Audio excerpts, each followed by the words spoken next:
Sometimes in the storytelling, public speaking or writing, we also use summaries. It includes a concise summary of the story, events, conflicts, and concepts from the perspective of the individual writing the review or telling the review or the summary.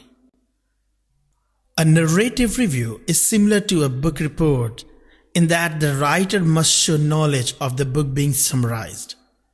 This implies that the writer makes notes on the document and decides the most important information, such as the key characters, the main storyline, and the topics explored by the writers.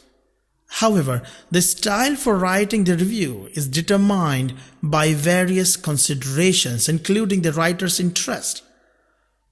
For example, narrative summaries written for academic assignments will be required to adhere to instructions provided by the teacher or professor or the academic institution.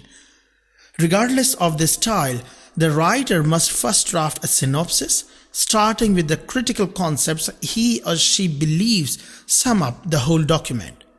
The description is then revised and edited for clarification and grammar by the editor. Setting the scene in a plot is of course necessary since there is no real story word without it. So if you are writing scenic details or narrative summary for a story, make sure you also include the scenes in its plot. Otherwise, if you are doing an academic writing, you'll find the instructions from your academicians.